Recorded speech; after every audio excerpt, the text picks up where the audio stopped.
We got this.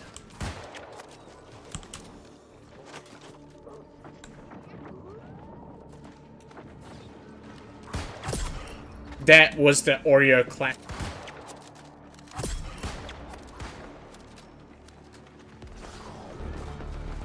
Will this kill farmer at work? True.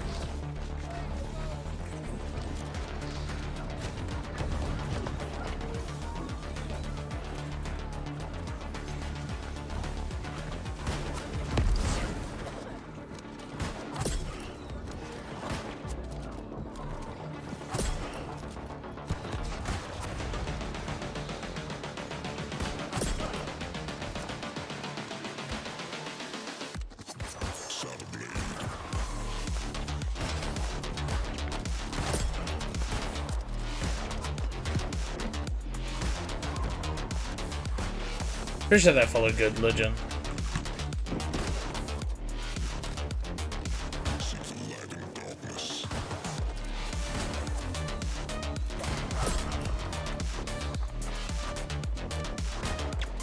Oh my.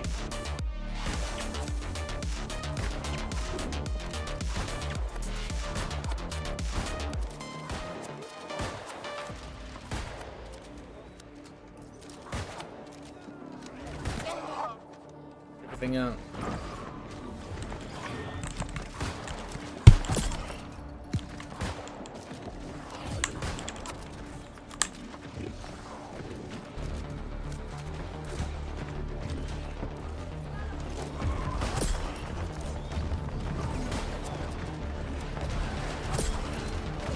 That was fucking gross. We're going for the Oreo Classic, yeah. We're going for the Oreo Classic. And it works like a charm.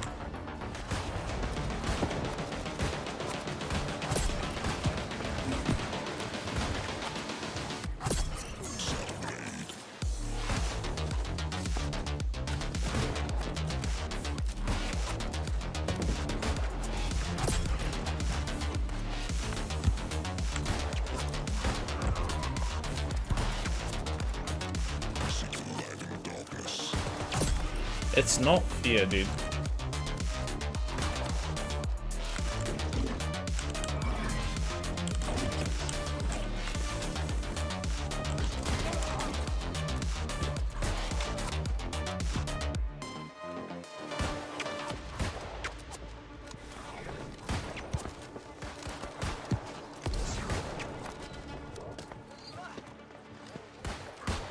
In today's video, we're going to be talking about probably one of my favorite builds in the game for Musket, which is the Musket Lifetaker. I've delayed this video enough, so I'm going to get it over with and do a full breakdown. So, first off, I want to quickly mention that this is an in-game build.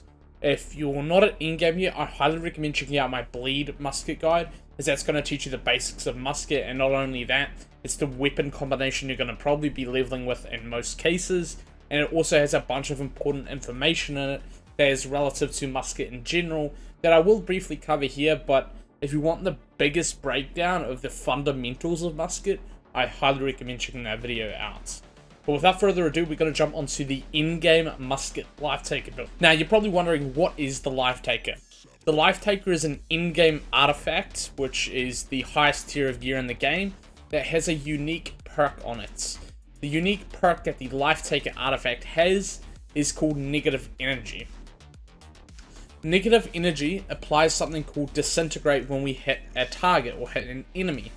The cool thing about this is that it works with both weapons, and what that means, or what Disintegrate means, is that we apply a stack of Rend and a Void damage over time effect, and this can stack up to 3 times per enemy. So we could hit an enemy 3 times with our musket, which is pretty fucking cool, and it will deal 30% Rend, and have that Void damage over time effect. This is the highest DPS range build in the game for Musket. Musket Rapier is very strong, but it does not compare to the Lifetaker.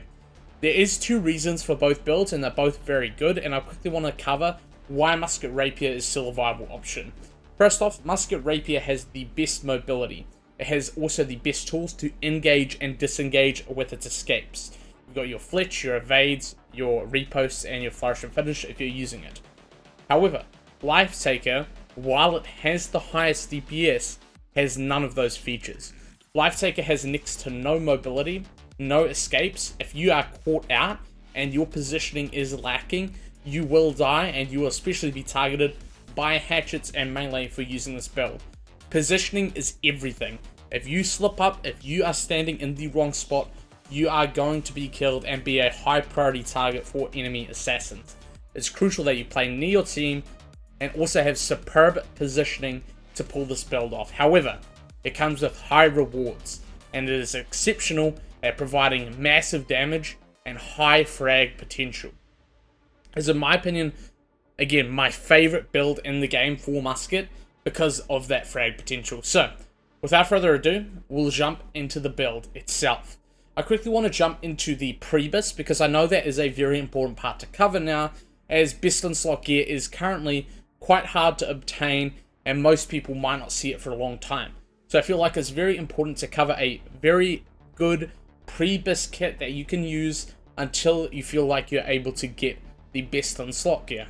Right, now we'll quickly jump on how to get the Lifetaker. The Lifetaker comes from a boss in the Isle of Zurvan called Pugnacious Perutu. I'm going to show it up on the map here where that is in the Isle of Zurvan. And all you need is maybe a group or 10 players to come and help you take this down.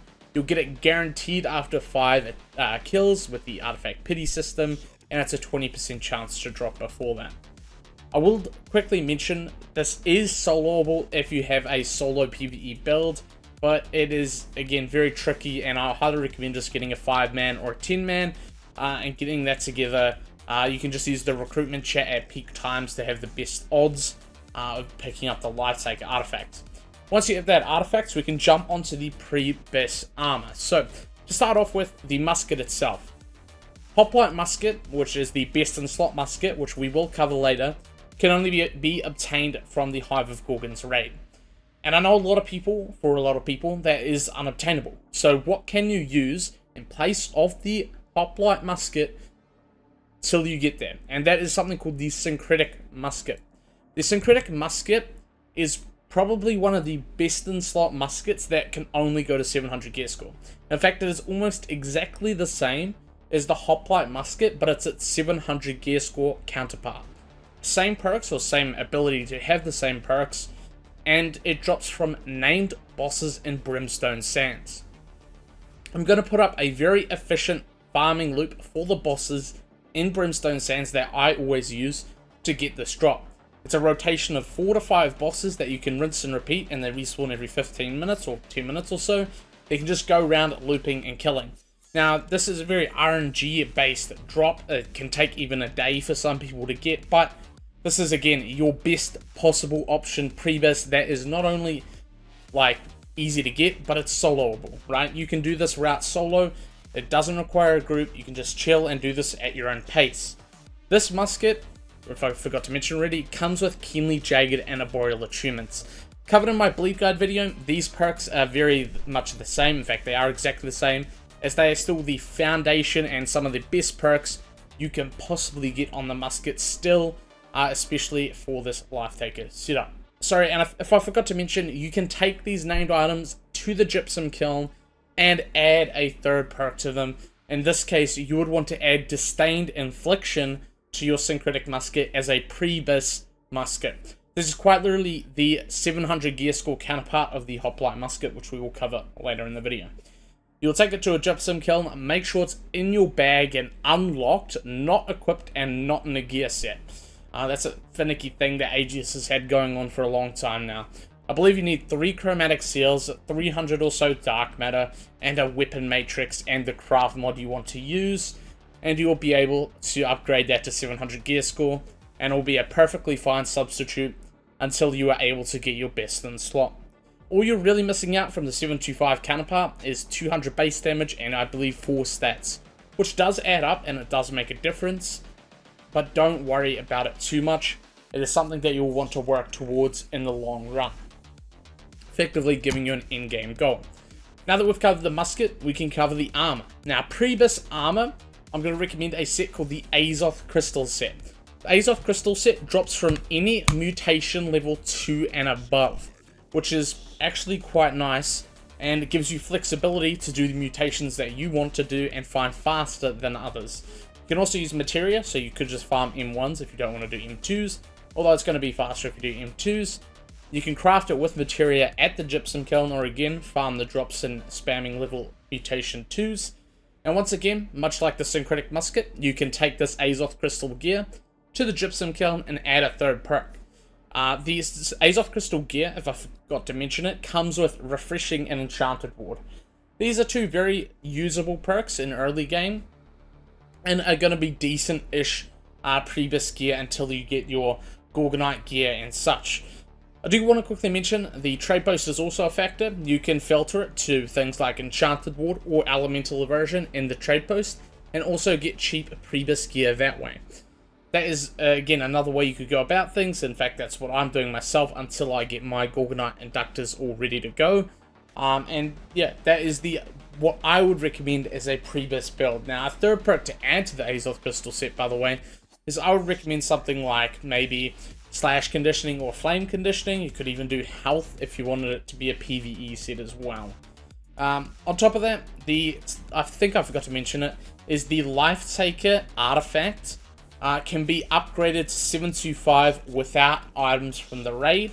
You can do this with all of your artifacts. You can take a gold cursed coconuts, which drops it once per week from the free-for-all island in a stockpile chest. So you just simply go to that island, open a chest, and take that to the gypsum kiln, much like the other items. Select the 725 artifact upgrade, make sure it's the right one so you don't waste any materials. And I believe that costs somewhere around 3 chromatic seals, a matrix, the gold cursed coconut, and I think 600 dark matter if I'm not mistaken, as well as the perk you want to add. For the Lifetaker, we can quickly jump over to here, I recommend adding the slowing tether perk. This at least gives us a little bit of utility. And I quickly want to jump onto the trees here, or segue into the trees here, before we dive a little bit further into the gear itself. So the slowing tether ability allows us to inflict a slow on hit, reducing the target's movement speed by 42%. This is a very, very useful utility option to a weapon which otherwise doesn't really have many options. The only other option of utility the Void Gauntlet has is Scream. So if we look at the Void Gauntlet tree here, I'm going to recommend Scream, Tether, and Orb of Decay. I will show a second tree in a little bit, but this is the core tree that is going to be the best, in my opinion, for most musket builds and musket users. The second tree, which uses Void Blade, is not that great as you're very squishy and you will not get to optimally use the Void Blade much, but it can be a fun build to mess around with. So you're going to be picking up Scream, Orb of Decay, and Tether. Using your Tether as your initiation is going to apply that slow and be fantastic utility if you need it. And then second but not last is that Scream if you ever get in a tricky situation, which is at least some kind of utility that might help you at least get out of a situation you might not otherwise have. Jumping onto the musket trees as well, we'll quickly jump onto them here, is we've got the Shooter Stance tree, which is what I've been using the most on stream, as it's led to the most multi-frags for me, and is also a perfect combination for the Lifetaker, as this is more of a sniper high frag DPS setup. You can also use the Duelist tree or the Sticky Bomb tree. It is up to you. I recommend trying them all, seeing which one you like. But again, I've been having the most fun with the Sharpshooter, Powder Burn, Power, and Powder Burn, Power, and Shooter Stance tree. We're also picking up the left side capstone, which is the Deadeye, purely because Deadeye applies a bleed on targets that we penetrate. This is very strong in combination with the Distained Infliction perk we added to our synthetic musket, or hoplite musket if you're building for BiS. If I didn't mention already, Distained Infliction, the perk itself, is a new perk that added to the game through the new Hive of Gorgons raid that you can also buy off the trade post, which increases the potency of outgoing damage over time effects by 15%. This This is very strong and is specifically very strong for this build. As we have mentioned at the start of the video, we apply a stack of Disintegrate through the Lifetaker to our offhand. In our case, it's the musket, which means we apply a void damage over time effect, which in turn gets buffed by Distained Infliction. This is same for our Keenly Jagged and our Abyssal Achievement. They also both get buffed by Distained Infliction, as well as our Rune Glass Thought is also being increased, which is a lot of gains to be had. And then, not last but not least, we've got Powder Burn. That's also being increased by Distained Infliction. And then that capstone we just mentioned, Deadeye, is also being increased by Distained Infliction. So all in all, there are over 5 damage over time effects, 6 including the Lifetaker, that are all being buffed by this one perk on our musket.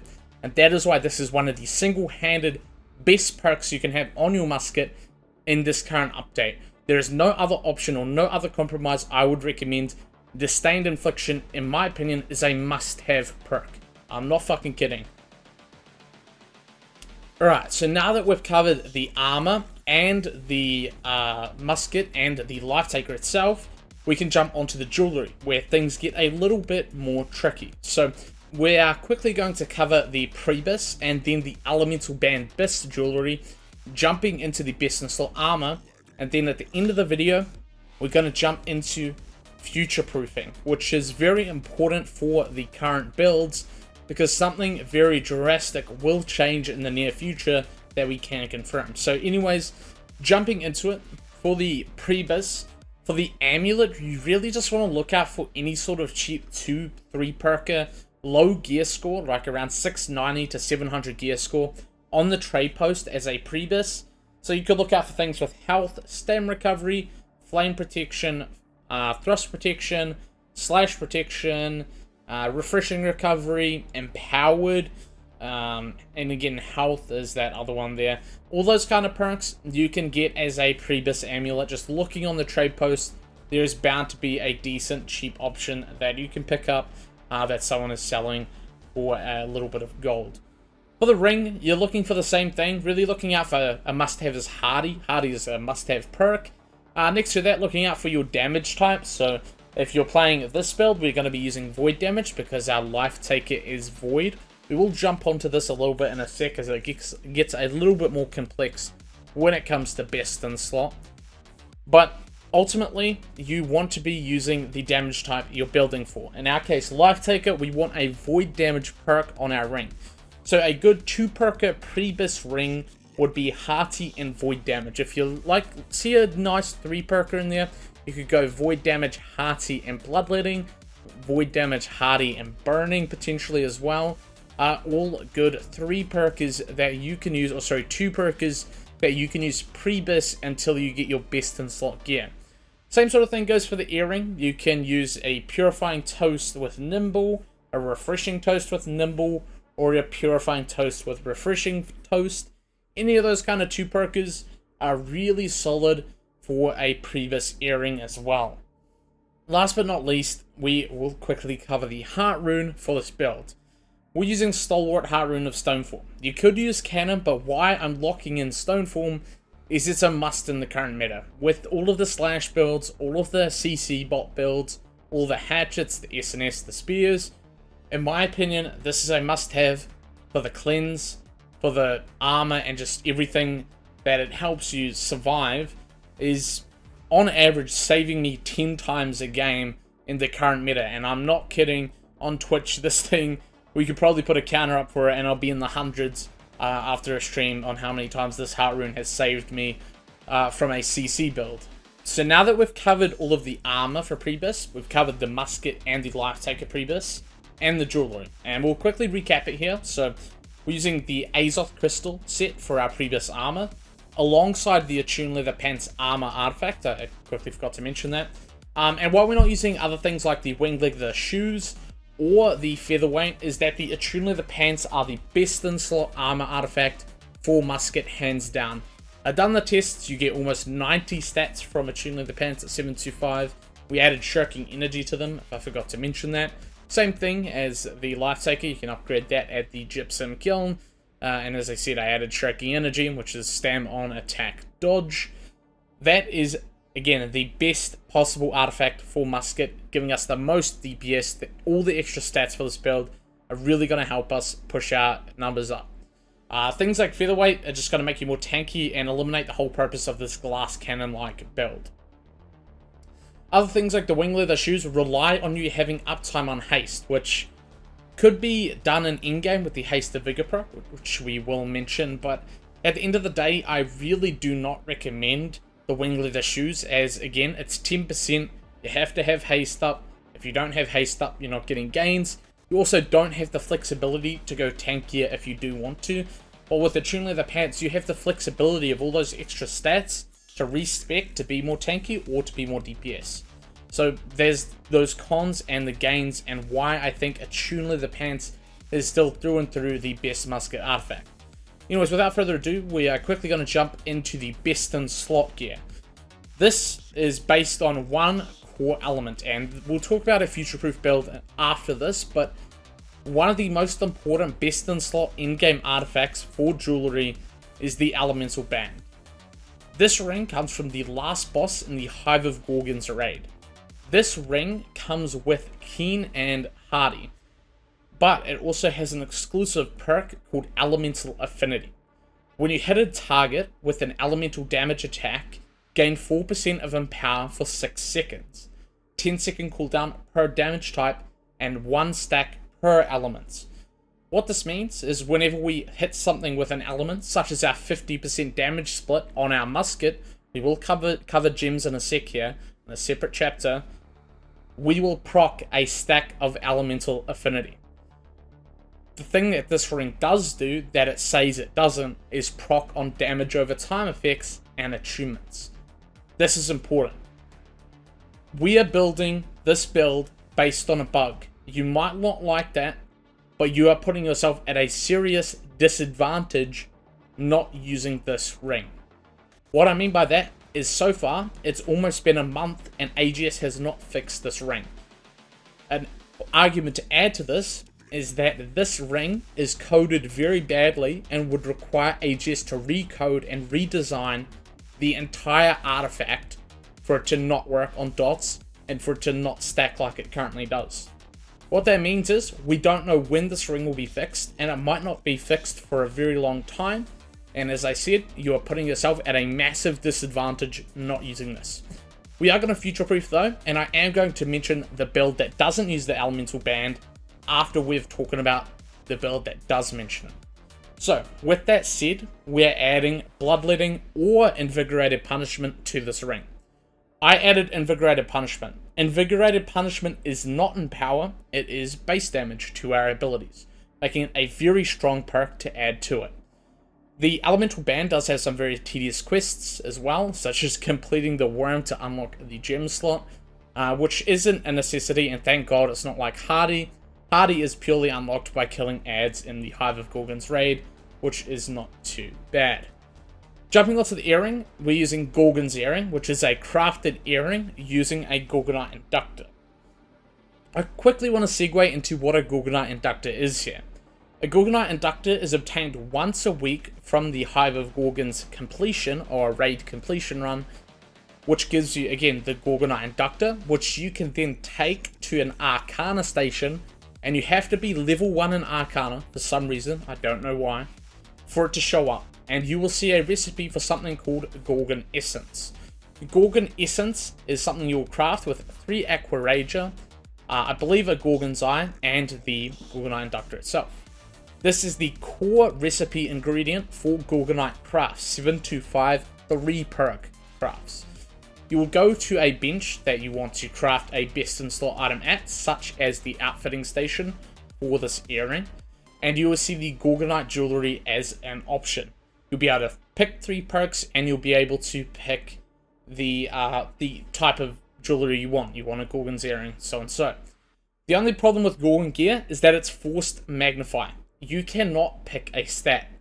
All in all said, if you do it right, if you do this build correctly, you should come out to 361 dexterity. So you are 11 points over the threshold, but that is okay since we have so many stats. It is a little bit annoying, and I hope AGS does make it so you can craft 725 with your desired stat, But for now, you have to have magnifying on Gorgon crafts, which can be a little bit annoying and is very annoying for certain split stat builds. But with that said, the Gorgon's earring, the crafted Gorgon's earring, we're going to be adding purifying toast, refreshing toast, and nimble. In my opinion, nimble is very underrated. It's just stamina regenerate. Refreshing toast is a fantastic perk and is just reducing your potion cooldown. And last but not least, purifying toast is exceptional as well. And that's just going to be resetting or removing a debuff on a potion, regeneration potion, which is, again, a fantastic perk.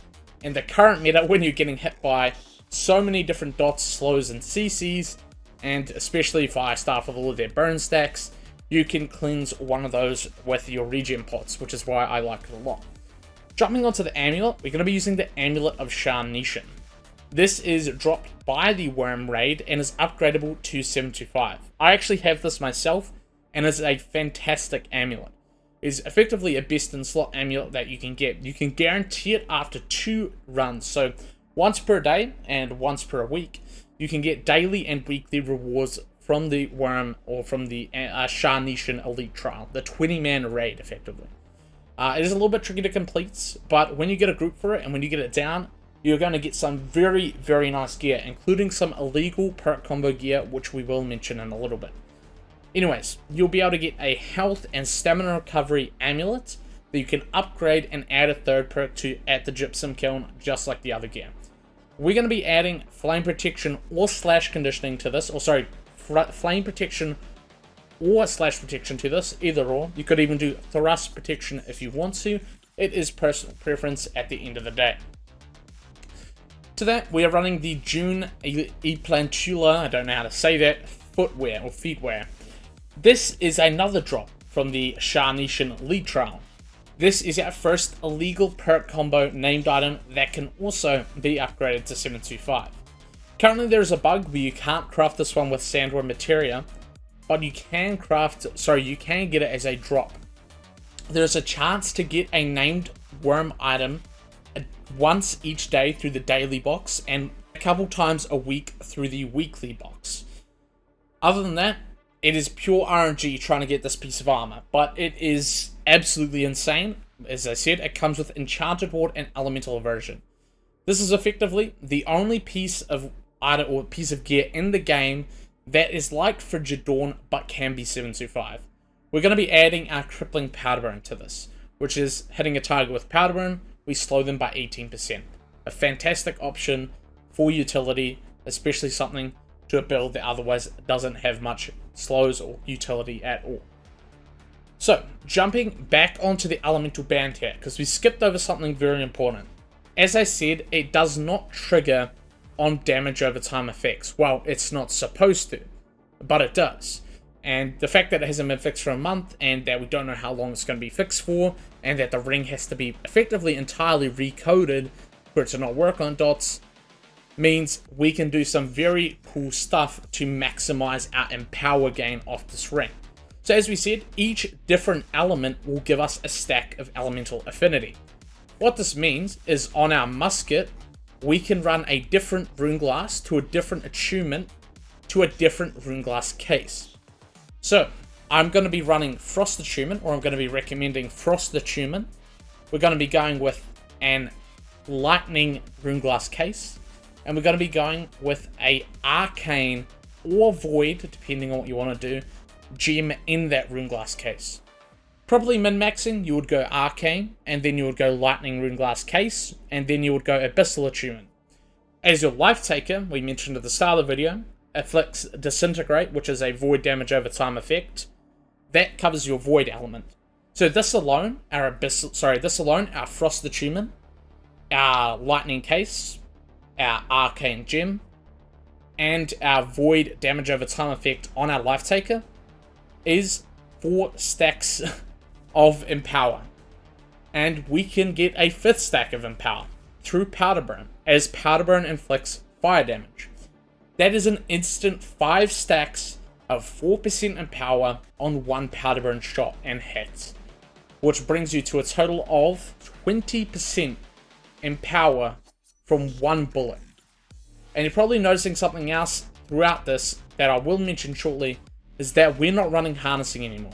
Why we're not using harnessing anymore is effectively, in short, it is empower. It is 10% elemental empower, which is 5% of our total damage. So we deal 50% thrust damage, we deal 50% elemental damage, and at that we have a bunch of dots that do different elemental types. We have a burn, we have abyssal, we have arcane, we have lightning, and we have frost. All those different elements, all those different damage types aren't going to be buffed by a specific harnessing other than a small portion. This is why we don't run harnessing, and instead we use the elemental band with all of those stacks, with that 20% empower in one shot, to give us empower that empowers all of our damage. This is why the ring is so OP.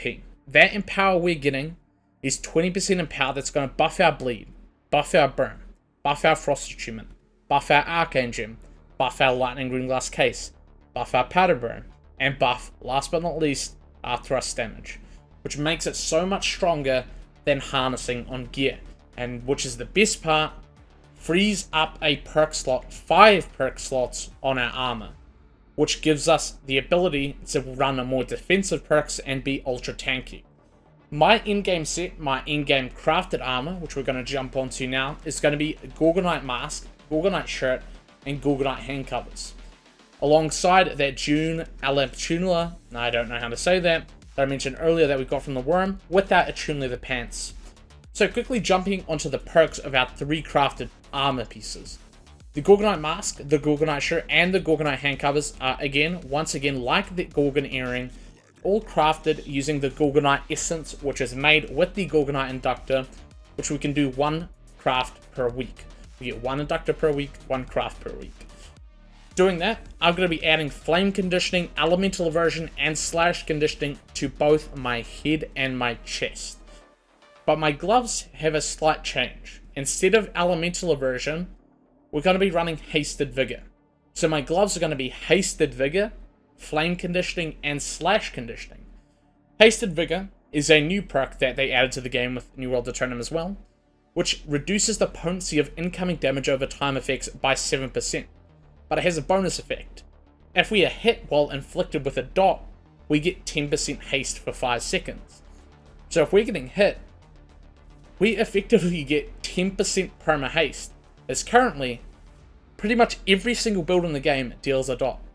Which means we're basically going to have a perma 5% or 5 second 10% haste, making it a very strong perk to have at least one of. But the only problem is, as I said, it takes up the perk pool of elemental aversion. And I quickly want to clear up something here. Why do I run elemental aversion over enchanted ward? I personally run elemental aversion as it blocks ability damage as well. So if I get hit by a fireball, ability from a bolt caster, or another musket shot such as a powder burn, and the musket shot's 50% or power shot 50%, I mitigate that damage, especially on power shot that deals a significant amount of damage, or explosive arrow on bow, which also deals a significant amount of damage, and of course fire staff, which also deals a significant amount of damage. Elemental aversion is going to help me blocking some of that damage. While if I was running enchanted ward, I'm only getting the ability to block light attack damage and heavy attack damage, which in my opinion for a musket is not that great compared to the usefulness of elemental aversion. This is a preference thing. You can run enchanted ward over elemental aversion if you want to. I'm not saying you can't, I'm just saying I'm not going to. I've always been an elemental aversion enjoyer since the day the perk got released, purely because it blocks ability damage. And that is again a personal preference thing. Now, I quickly want to jump into the gems now. What gems do we run in our armor? I'm running sighted slash ward, and of course I'm running slash resistance because in the current meta, I constantly just have hatchets on my ass. So that is the thing I'm mitigating the most, as well, hatchets and SNS and spear and all that. Very fast with the haste and hasted vigor themselves, that I feel like I'm always getting caught up by assassins at some point in a match, and having that slash protection just helps me a lot. And we have rubies and flame protection on our amulet and jewelry, so we have that fire protection. Personally, I don't get hit by thrust damage too much, which is why I don't worry about it and I don't resist against it, because thrust damage, specifically other muskets and bows, are much easier to dodge than a fire attack or a fire staff and a hatchet with lock-on. So that is why I prefer not resisting thrust and focusing my fire and slash resistance. Anyways, jumping back into it here, I run the sighted slash ward. Why am I running sighted rune glasses? The reason I run sighted rune glasses is they buff our ranged attacks by 1%. You're probably wondering, doesn't an elemental rune glass do 2%? Yes. But once again, much like harnessing, in total that's 10% elemental damage, but it's only 5% of our total damage. In fact, it's a little bit less, because we have all those different dots, all those different elemental damage types to proc our elemental band stacks. We have our burn, our bleeds, and everything like that. So having a specific rune glass elemental case is not going to buff all of those all those areas of damage. It's not going to buff our thrust, our bleeds, our burns, as I said, while our sighted rune glass is going to just do our general range attack. That's why I use it, and specifically for the elemental ban meta, or the elemental ban bug meta. And again, we don't know when AGS is going to fix that. You're putting yourself at a significant disadvantage not using this ring. So, we've covered most things here, and we're going to quickly jump over it again, just so I have a quick recap here, since this was quite a long segment, because it's quite in depth, and there's a lot of systems going on. So for our mask, we're running the Gorgonite mask, which is flame conditioning, elemental aversion, and slash conditioning. We're running a sighted slash war gem in our Gorgonite mask. For our shirt, we're running the Gorgonite shirt with a sighted slash as well, flame conditioning, elemental aversion, and slash conditioning, just like our head. And for our Gorgonite hand covers, same thing, except we're swapping out elemental aversion for hasted vigor, as they're in the same perk pool, and having that one piece hasted vigor allows us to get that haste. Next, we have our Aeternum leather pants. I've added shrinking energy to mine, so I get stamina on attack dodge. Then we're running the sighted slash once again, basically full slash. And then last but not least, we have the June Uplantula, which is that enchanted board elemental aversion illegal perk combo, which drops from the worm. Adding crippling powder burn and sighted slash to that. To our jewellery, we're running the amulet of Sharnation, and once again, adding either slash or flame protection to that is my recommendation. Running all rubies and jewellery for a bit more fire protection as well. On our elemental band, we're running the bloodletting or invigorated punishment as our third additional perk. This comes with the keen and hardy. We're also adding a ruby in this. For our Gorgon earring, which is crafted, we're running purifying toast, refreshing toast, and nimble as well. Last but not least, for the musket, the best in slot musket, which we've left for last but not least, is the Hoplite musket. The Hoplite musket drops from the last boss in the Hive of Gorgon's raid, and is loot biased if you have the weapon equipped. If you don't, week by week you'll get Hive of Gorgon tokens, 10 per week, and you can redeem a Hoplite musket at the desired bench, I think it's the Gypsum Kiln, for 40 Hive of Gorgon tokens. This comes with Distained Infliction and Keenly Jagged. We're going to be adding, as I said, Frost Attunement to the Hoplite musket. And to that, the gem, as I said, we're going with the Lightning, Arcane, in our gem slot there in our musket to proc 2 different elements and stay away from the Void and other elements like Flame. So with our Lifetaker, we're putting on Slowing Tether, as I mentioned at the start. And then we are getting our Void damage stack for Elemental Band off that. Last but not least, we're using the Stalwart Heartrune of Stoneform. Now, I quickly want to mention, we've only covered where 20% of our power is coming from. Where is the rest coming from? The musket tree itself has almost 44 or 45, I think, % in power on it alone. And these are conditionals, don't get me wrong, but they're also general in power that are going to buff our whole damage, not just our elemental. These conditionals are very easy to proc, provided you have good aim, as a lot of them are headshot based or debuff based, which are generally pretty easy to proc, especially if we're just constantly shooting a target, and rather procking a bunch of headshots and a clump as well as a way to proc them as well. So, I quickly want to cover what the empowers are on the musket tree. Empowering headshot is 10% empower. Initial engagement on power shot is also 10% in power. Heightened precision is also in power. This is 2.5% and stacks up to 6 times. We also have cooled shot, which isn't used too often as you do kind of have to effectively hard scope, is also 10% in power. Last but not least, on the right side, we have empowering weakness. This is 5% in power on a debuff target.